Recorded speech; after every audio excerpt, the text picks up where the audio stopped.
Hello friends, welcome back to our channel explainer Angel और मैं हूं आपकी दोस्त और होस्ट अनु। फ्रेंड्स, आज मैं 2022 में आई सीरीज फर्स्ट लव के पार्ट 2 का एक्सप्लेनेशन करने वाली हूं। अगर आपने अभी तक पार्ट 1 को नहीं देखा तो डिस्क्रिप्शन में लिंक दिया गया है, आप वहां से देख सकते हैं। वैसे मैं बताती चलूं कि ये इतनी शानदार कहानी है, अगर आपने इसका पार्ट 1 देख लिया तो पार्ट 2 देखने के लिए मजबूर हो जाएंगे, क्योंकि ये कहानी हमें कहीं ना कहीं रियल लाइफ से भी जोड़ती है। तो चलिए शुरू करते हैं एक्सप्लेनेशन को। इससे पहले एक छोटी सी गुजारिश कि चैनल को सब्सक्राइब कर बेल आइकन को प्रेस कर दें, क्योंकि हम ऐसे ही शानदार कहानियां लाते रहेंगे।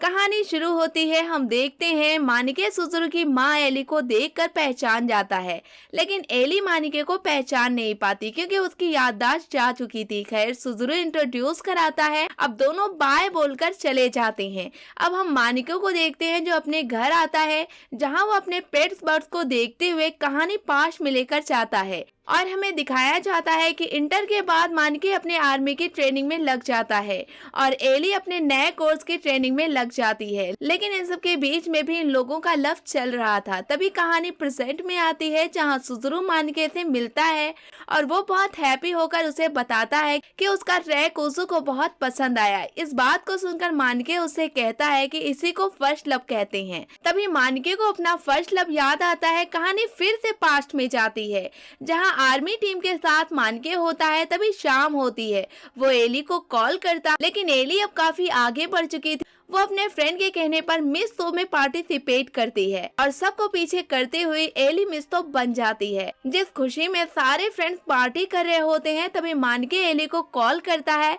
लेकिन एली उस टाइम को याद तो करती है, लेकिन बिजी इतनी होती है कि वो कॉल को रिसीव नहीं कर पाती। लेकिन मानिके की कई बार की कॉल के बाद भी जब एली कॉल को पिक नहीं करती तो वो कॉल करना बंद कर देता है। चाहत एली में भी होती है, बस वो मजबूर होती है। अब यहीं से हमें इन दोनों के बीच की दूरी की वजह पता चलती है। अब अगली सुबह मानिके एली को कॉल करता है और वो कहता है कि वो एली से मिलने टोक्यो आ रहा है। ये बात सुनकर एली बहुत खुश होती है और उससे कहती है इंतजार का एक पल भी अब तो उसके ऊपर भारी पड़ रहा है। खैर, जल्द ही इंतजार का वो पल भी खत्म हो जाता है और अब कहानी फिर से प्रेजेंट में आती है, जहाँ मानिके सुजुरु से पूछता है कि उसकी मॉम कहाँ है। तब वो कहता है कि उसकी मॉम का डिवोर्स हो चुका है और वो अपने फादर के साथ रहता है। ये सुनकर मानिके खामोश हो जाता है। दूसरी तरफ एली उजू से मिलती है, जहाँ एली उजू को टैक्सी में बिठाते हुए उसको उसकी जगह पे छोड़ने जाती है। तभी एली और उजू के बीच कुछ बातचीत होती है और एली कहती है कि वो सुजुरु की माँ है। ये सुनकर उजू बहुत खुश होती है और उजू उसे बताती है कि वो एक ऑडिशन के लिए अब्रॉड जा रही है। अगर वो सक्सेस हो गई तो लाइफ में बहुत कुछ कर सकेगी। ये सुनकर एली ख्यालों में खो जाती है और कहानी फिर से पास्ट में जाती है, जहाँ मानिके एली को कॉल करके कहता है कि वो टोक्यो आ रहा है। ये सुनकर एली खुशी में झूमने लगती है और कहती है मानिके को वो सरप्राइज देना चाहती है। कहानी फिर से प्रेजेंट में आती है, जहाँ सुजुरु के पास उसके मॉम का डीएम आता है कि उसकी वॉशिंग मशीन खराब हो गई है।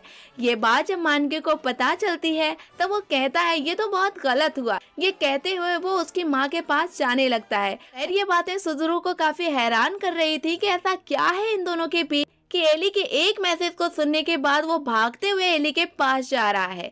तभी मानिके को याद आता है कि आज से 15 साल पहले वो ऐसे ही भागते हुए एली से मिलने आया था। अब मानिके एली के पास आता है, जो अपने कपड़े का वेट करते हुए लॉन्ड्री में बैठी थी। मानिके वहीं बैठ जाता है और उसके जगने का वेट करता है और अपनी जैकेट उस पर डाल देता है और ऐसे ही कहानी फिर से पास्ट में जाती है, जहाँ एली से मिलने मानिके गया था। दोनों रेस्टोरेंट जाते हैं, लेकिन वहाँ पर एली के कुछ फ्रेंड होते हैं, जिसे देखकर मानिके को जलन होने लगती है और वो उठकर बाहर आने लगता है। तभी एली का एक दोस्त उसे कहता है कि उसकी जेब इतनी खूबसूरत है, इसलिए जेब को छोड़कर बाहर रहना उसके लिए ठीक नहीं है, क्योंकि वो काफी आगे चली गई है। और मानिके जैसे लड़के से एली कैसे लव कर सकती है, ये काफी हैरानी की बात है। अब उस लड़के की ये बात सुनकर मानिके को उस पर गुस्सा आ जाता है और दोनों में फाइट हो जाती है। अब इन लोगों की फाइट देखकर एली उसके पास आती है और एली जब उसे पूछती है तब मानिके उस पर गुस्सा करता है और कहता है कि उसके दोस्त कितने बदतमीज हैं और ये कहते हुए वो जाने लगता है। एली उसके पीछे पीछे होती है, लेकिन मानिके का गुस्सा उतरने का नाम नहीं ले रहा था और साथ में मानिके ये भी कहता है कि वो अब्रॉड में पढ़ाई करने के लिए जा रही है। उसने मानिके को ये बात बताई क्यों नहीं। ये कहते हुए वो रोता है और कहता है कि अब उन दोनों के बीच में कुछ भी नहीं है।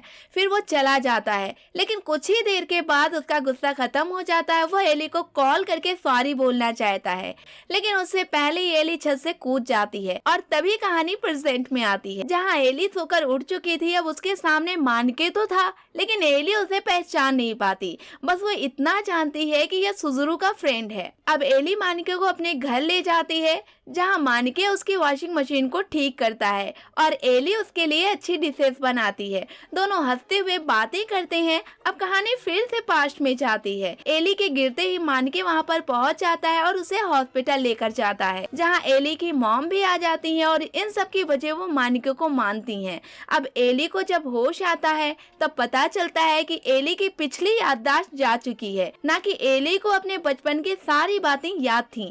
अब कहानी फिर से प्रेजेंट में आती है, जहाँ एली और मानिके की दोस्ती अब व्हाट्सएप तक आ चुकी थी।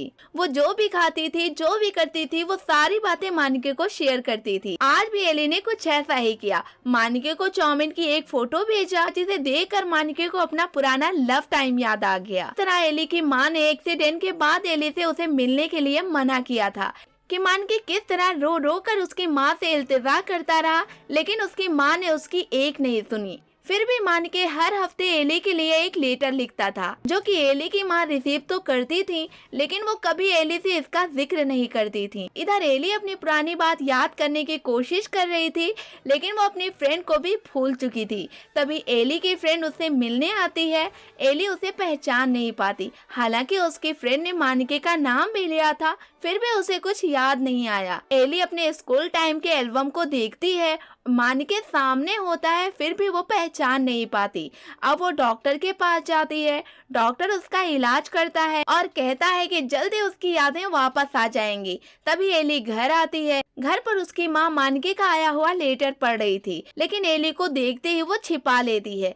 फिर एली के साथ ब्रेकफास्ट करती है। तभी कहानी प्रेजेंट में आती है, जहाँ एली अपने टैक्सी ग्रुप फ्रेंड के साथ एक बात शेयर करती है कि उसे एक बंदे से प्यार हो गया है। ये एहसास काफी पुराना लग रहा है। तभी एली के पास मानिके का मैसेज आता है। एली जब मानिके का मैसेज देखती है तब फौरन उसे कॉल कर देती है, क्योंकि आज 15 साल के बाद फिर से मार्स करीब आने वाला था, इसलिए उसके साथ ही वो इस मंदिर को देखना चाहती है। ये सुनते ही मानिके फिर अपनी पुरानी यादों में जाता है, जहाँ मार्स बहुत करीब आने वाला था। तब वो एली के लिए लेटर लिखा था। उसके बाद एली से मिलने के लिए आया था। एक्सीडेंट के 2 साल हो चुके थे। अब वो एली के घर पर आता है, दरवाजे को नॉक करता है। तब वो देखता है कि उसकी माँ ने दरवाजे को ओपन किया। अब वो माँ से एली से मिलने की रिक्वेस्ट करता है, लेकिन उसकी माँ मानिके को उसका सारा लेटर वापस करती है और कहती है कि एली को वो भूल जाए, क्योंकि वो माँ बनने वाली है।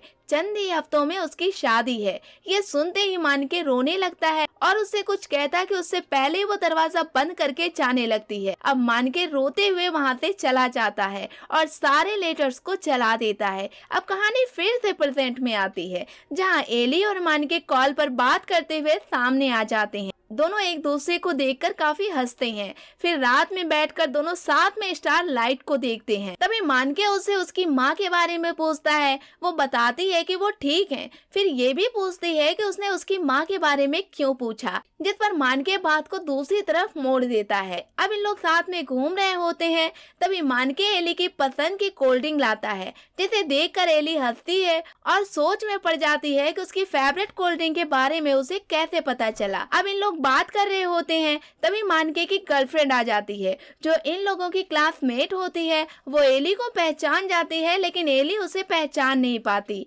ये देखकर वो काफी हैरान हो जाती है, लेकिन एली को जब पता चलता है कि ये मानिके की गर्लफ्रेंड है, तो वो फौरन यहाँ से चली जाती है, क्योंकि वो प्रेजेंट सीन में मानिके को पसंद करने लगी थी। तभी इन लोग घर जाते हैं। मानिके की गर्लफ्रेंड उसे कहती है कि उसके पेरेंट्स शादी के लिए अगले ही हफ्ते उसे मिलने के लिए आ रहे हैं। ये सुनकर देखकर मानिके के होश उड़ जाते हैं और यहीं पे इस पार्ट का एंड हो जाता है। अब आगे इस कहानी में क्या होगा, मानिके की शादी उसके जेफ के साथ होगी या फिर मानिके इनकार कर देगा, ये सब आपको पार्ट 3 में पता चलेगा। इसलिए आप चैनल को सब्सक्राइब करके रखें, बेल आइकन को भी प्रेस करके रखें, जिससे कि वीडियो अपलोड होते ही सबसे पहले आपके पास पहुंचे। फ्रेंड्स, ये कहानी आपको कैसी लगी हमें कमेंट बॉक्स में बताएं। वीडियो को लाइक करें, शेयर करें। मिलते हैं हम आपसे नेक्स्ट वीडियो में, तब तक के लिए जय हिंद।